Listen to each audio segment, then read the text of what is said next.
Hello students, welcome to online class. So in the last lecture we had started chapter 2nd, which is your structure of atom. In that lecture we had learned about how the discovery of electron take place. Hope you understand it. Now we will start calculation of E by m ratio of electrons. Means अब J Thomson की model की help से हमें ये तो पता चल गया कि इलेक्ट्रॉन नाम के कोई पार्टिकल्स एटम में प्रेजेंट होते हैं. डिस्कवरी ऑफ इलेक्ट्रॉन की बहुत अच्छे से उन्होंने डिस्क्राइब कर दिया था by the help of cathode ray discharge tube, जो कि उस टाइम में बहुत ज़्यादा फेमस डिस्कवरी हुई थी और उनके लिए उसको नोबेल प्राइज़ भी मिला था. बट अब हमें इलेक्ट्रॉन का प्रेजेंस के बारे में तो पता चल गया, लेकिन अब उनका मास क्या है, उसका इलेक्ट्रॉन का चार्ज क्या है और उनका रेशो क्या है, वो क्या है जे थॉमसन ने आगे फर्दर डिस्कवर किया. तो in his discovery he measure that by using the cathode ray tube and applying electric and magnetic field perpendicular to each other, they saw that there is some deflection in the path of electron. In the presence of, हमने पहले भी Thompson के जो discovery पढ़ी थी electron की, तो उसमें हमने पॉइंट पढ़ा था कि जैसे ही हम कैथोड रेस के पाथ में इलेक्ट्रिक और मैग्नेटिक फील्ड अप्लाई करते हैं तो कुछ अमाउंट डिफ्लेक्शन शो ज़रूर करती है रेस. ठीक है, अब वो डिफ्लेक्शन कितने अमाउंट में होता है, किन फैक्टरों पे डिपेंड करता है, वो हम इसमें पढ़ेंगे.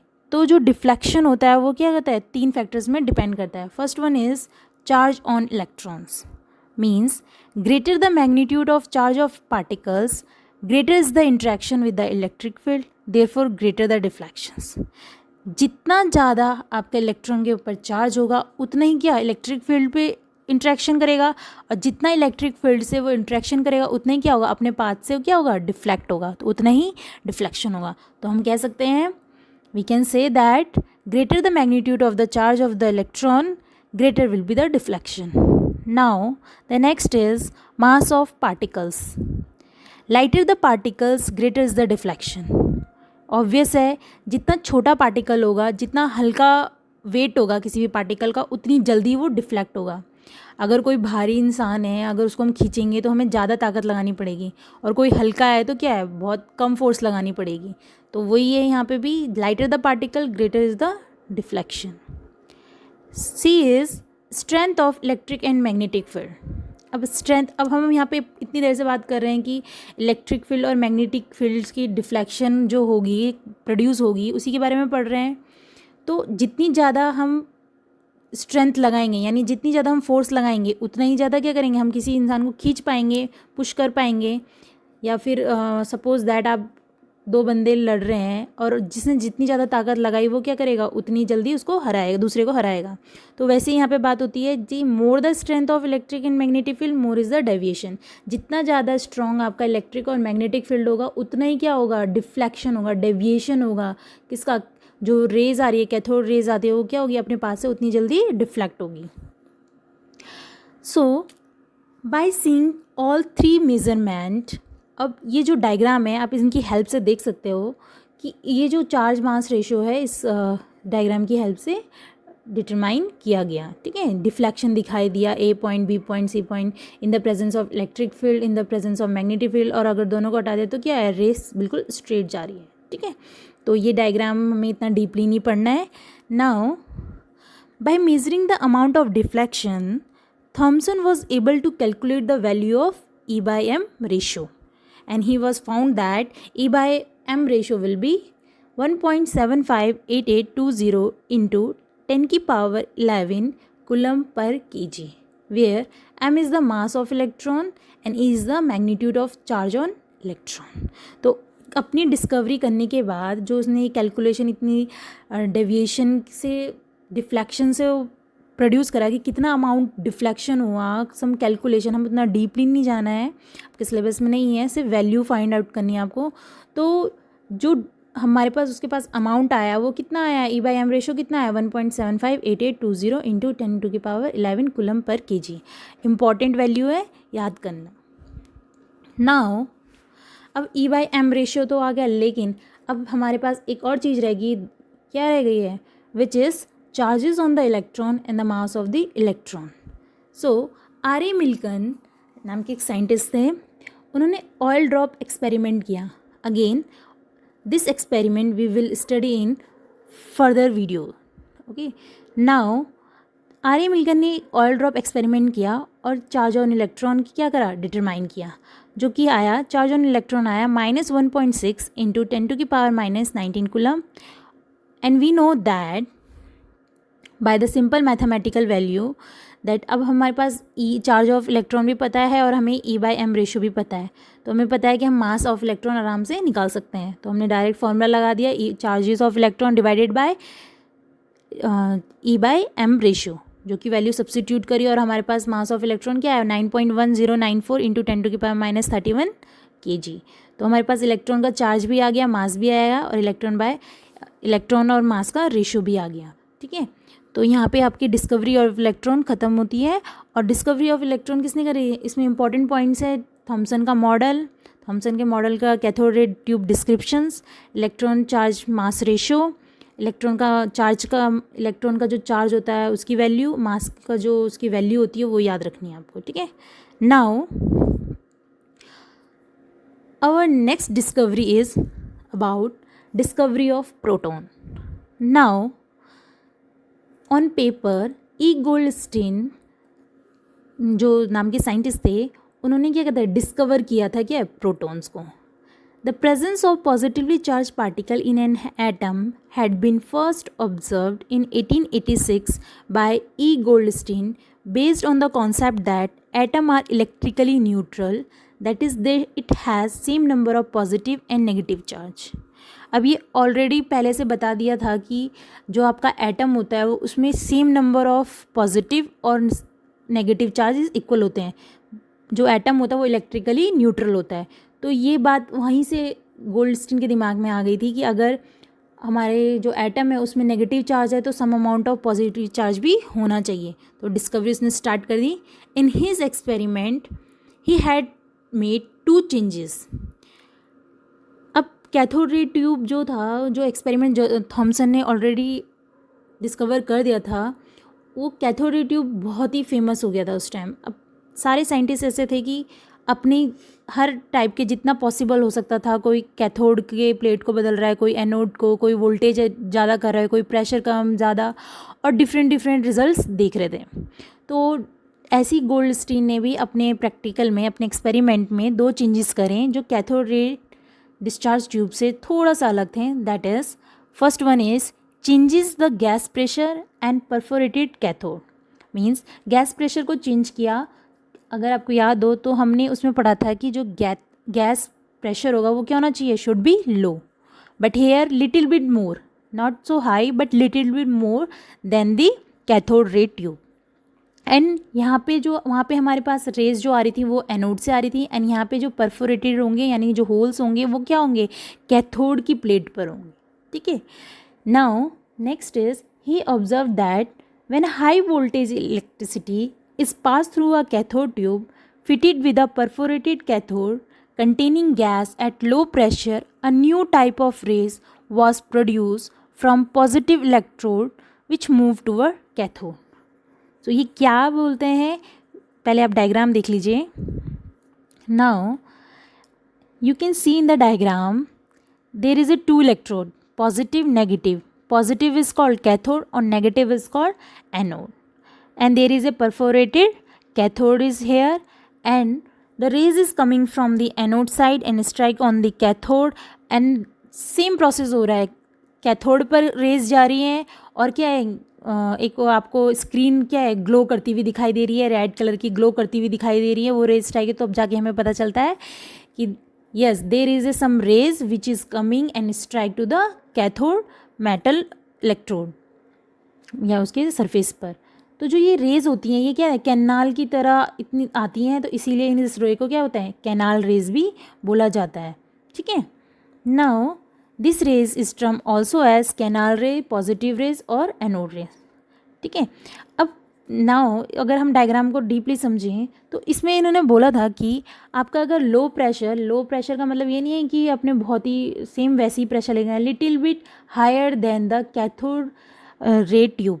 ठीक है, सेम प्रोसेस है, बट यहाँ पे क्वेश्चन अब ये अराइज होता है कि अगर यहाँ पे आप बात करें कैथोड रेज की, तो आप देख सकते हैं हमने वहाँ पे सेम पॉइंट्स पढ़े थे, जितनी प्रॉपर्टीज़ हमने कैथोड रेज की पढ़ी थी उतनी प्रॉपर्टी। अब देखते हैं क्या क्या डिफरेंसेस हैं। लेट्स सी।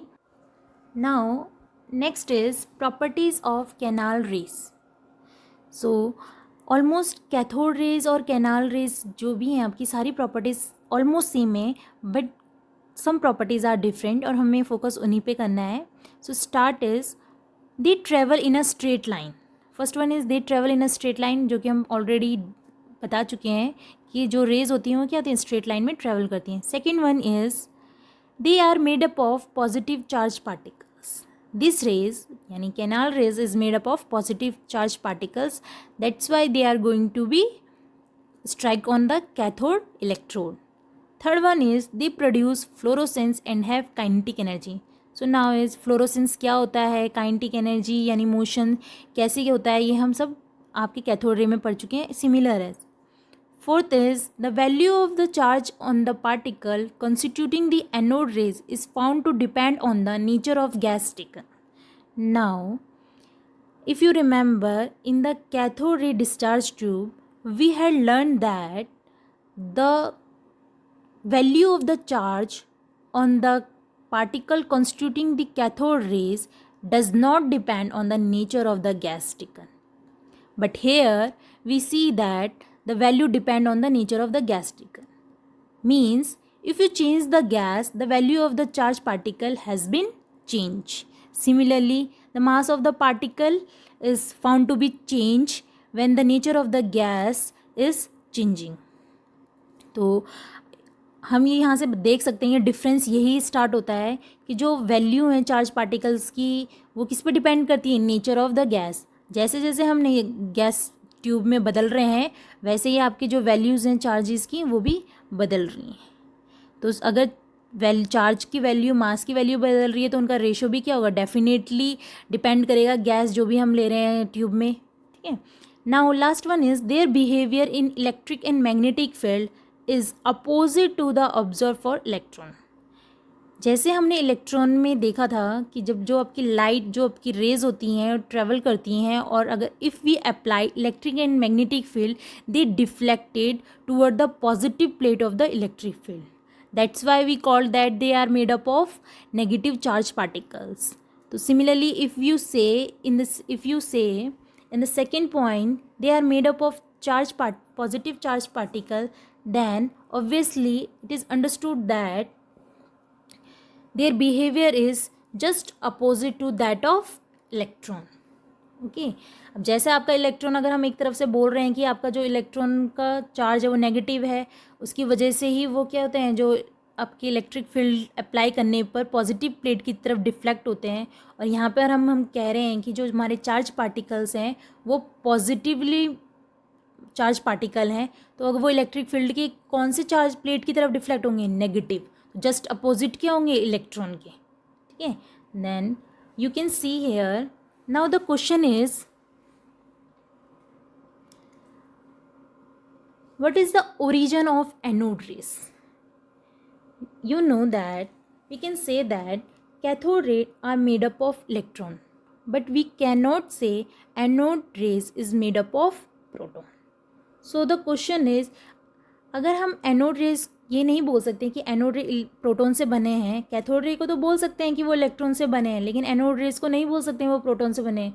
तो ओरिजिन कहाँ से हुआ, एनोड रेज आई कहाँ से। तो if you see a diagram, होता क्या है, नेगेटिव और पॉजिटिव प्लेट गैशियस आयन है। हमने पहले ही बता दिया था कि इसमें हम जो प्रेशर होते हैं वो क्या ले रहे हैं, हाई ले रहे हैं। अगर प्रेशर ज़्यादा लेने का मतलब क्या है, जो गैस के मॉलिक्यूल्स होंगे वो क्या है, कोलाइड करेंगे। इफ़ दे कोलाइड, जो इलेक्ट्रॉन्स होते हैं वो move towards the positive plate, it means it move towards the anode side. Anode side की तरफ मूव करें तो ये रेज जो निकल रही हैं वो क्या कहेंगी, कैथोड रेज। और जो पॉजिटिव पार्टिकल्स बचे हैं, पॉजिटिव, अगर गैस आयन के अंदर इलेक्ट्रॉन है तो प्रोटॉन भी होंगे, पॉजिटिव चार्ज भी होंगे, तो पॉजिटिव चार्ज कहाँ करेंगे, नेगेटिव प्लेट की तरफ मूव करेंगे। जो नेगेटिव प्लेट की तरफ आपकी मूव कर रहे हैं वो रेस क्या है, एनोड रेस। और जो पॉजिटिव तरफ की जो ट्रैवल कर रहे हैं उन्हें क्या बोलते हैं, कैथोड रेस। कैथोड रेज भी बनेंगी यहाँ पर, एनोड जो आपकी ये ट्यूब डिस्चार्ज ट्यूब है यहाँ पे कैथोड रेज भी बनेंगी, लेकिन क्या है स्मॉल अमाउंट में बनेगी। एनोड रेज क्या है ज़्यादा अमाउंट में बनेगी। तो ये एनोड रेज क्या होती हैं आपकी जो कैथोड की तरफ क्या होती हैं शिफ्ट होती हैं, ट्रैवल करती हैं। लेकिन हमें अपीयर ऐसा होता है कि ये एनोड से आई हैं, एक्चुअल में एनोड से नहीं आती हैं, गैसियस आयन इनका ओरिजिन होता है। तो यहाँ पे ये पॉइंट सबसे ज़्यादा इम्पॉर्टेंट है that the canal rays depend on the nature of the gas because their origin is gaseous ion. Okay, हमने पीछे सारे पॉइंट्स पढ़े थे कि जो हमारा मास होता है, चार्ज होता है, और जो आपकी वैल्यूज़ होती हैं, जितनी भी E/M रेशो होता है, वो क्या कहते हैं नेचर ऑफ गैस पे डिपेंड करता है। तो वो क्यों डिपेंड करता है? क्योंकि हम उसमें पढ़ चुके हैं, अभी पढ़ चुके हैं कि जो आपका गैशियस जो आयन है वो उसमें पॉजिटिव भी होता है, नेगेटिव भी होता है। हाई प्रेशर होने की वजह से क्या होता है गैशियस आयन कोलाइड करते हैं, तो some amount of electron loss होते हैं। वो जो इलेक्ट्रॉन लॉस होते हैं आपको पता है, you know that electron acquire negative charge, that's why they move toward the positive plates, attraction feel करेंगे। और जो आपके पॉजिटिव पार्ट है वो क्या है नेगेटिव इलेक्ट्रॉन यानी नेगेटिव कैथोड की तरफ फ्लो करेंगे। जो नेगेटिव की तरफ फ्लो करेंगे दैट्स कॉल्ड एनोड रेज, और जो पॉजिटिव की तरफ फ्लो करेंगे that's called cathode rays. Now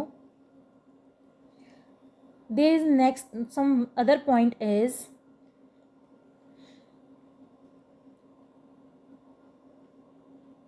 एक बार देख लेते हैं।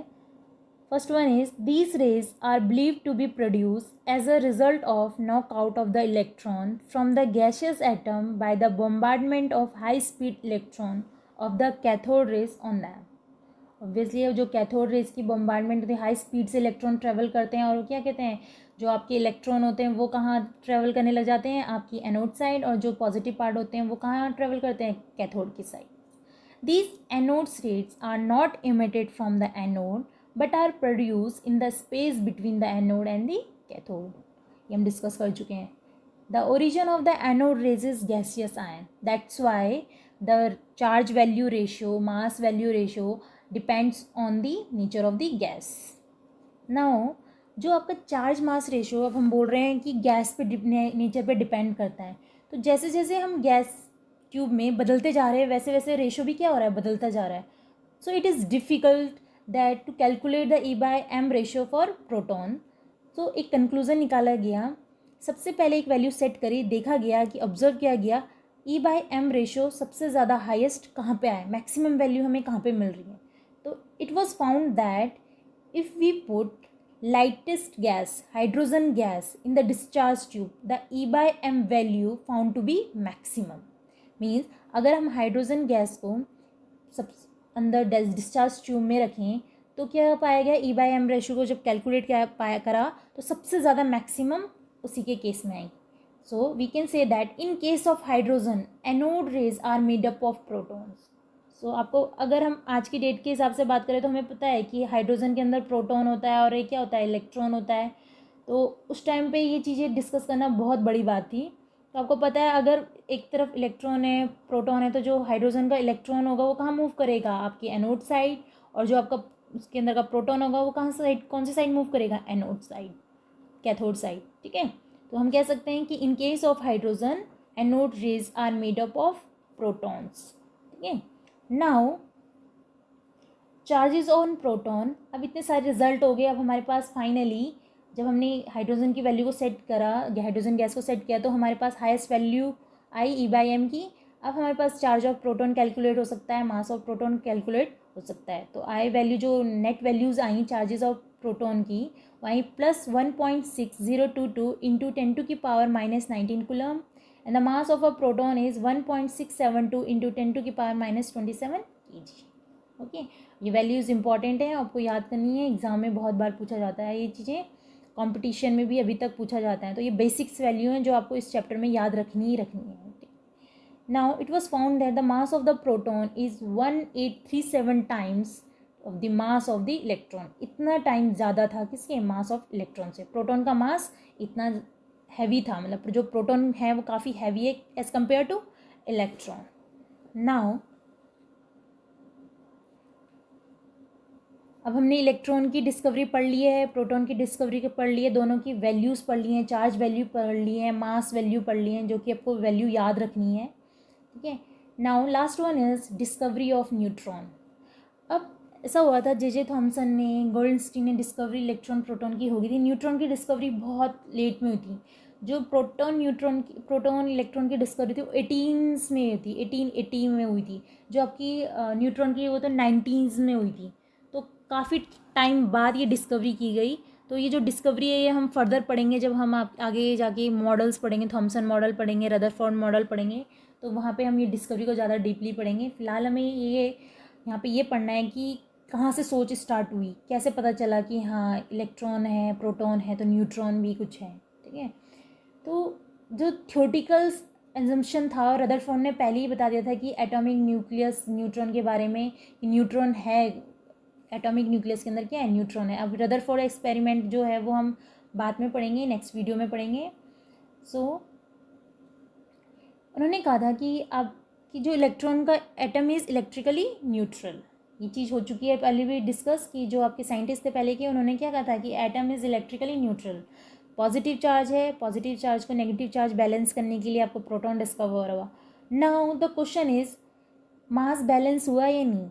तो यहाँ देखा गया चार्जेस तो बैलेंस है बट मास बैलेंस नहीं है। तो साइंटिस्ट ने सोचा कि हाँ कोई ऐसे पार्टिकल प्रेजेंट है एट न्यूक्लियस में जो क्या है, प्रोटॉन के मास को बैलेंस कर रहा है, ठीक है। So that particle is known to be neutron. So in 1932, James Chadwick proved its existence. So in his experiment, there is a bombardment on beryllium atom with high energy alpha particles, and observed that some new particles are emitted which carry no charge, and mass of that particle same as that of protons. Alpha particle is that particle whose mass is 4 times, and जब वो positively charge होता है, आपका एक तरह से helium कह सकते हो, जिसमें आपका जो न्यूट्रॉन होता है, जो आपके प्रोटॉन होते हैं वो 2 होते हैं, और जो एटॉमिक मास होता है वो 4 टाइम्स होता है। तो वो उसकी बॉम्बार्डिंग बेरिलियम एटम पे करी, तो फाउंड किया जो आपका नेक्स्ट जो नया पार्टिकल्स आपको मिला वो क्या है, उनके पास जो आपका न्यू पार्टिकल्स मिला उनके पास नो चार्ज कैरी नहीं करता, और जो मास है पार्टिकल का वो क्या है, मास ऑफ प्रोटॉन के बराबर है। तो यानी कि देखा गया कि जो नया पार्टिकल है उसके पास चार्जेस नहीं है, लेकिन मासेस कैसे हैं, same as proton, 1.672 into 10⁻⁻27 kg। तो अब हमारे पास चार्ज भी बैलेंस हुआ, इलेक्ट्रॉन चार्जेस भी बैलेंस हो गए, आपके मासेस भी बैलेंस होंगे आइटम के। तो यहाँ पे आपकी डिस्कवरी ऑफ न्यूट्रॉन के बारे में इतना ही है, आपको सिर्फ वैल्यूज़ याद करनी है। तो यहाँ पे डिस्कवरी ख़त्म होती है हमारे सब एटॉमिक पार्टिकल्स की। So now last is let's see some summary, जो भी हमने पढ़ा है उसके बारे में एक बार समरी कर लेते हैं, क्या क्या पढ़ा है।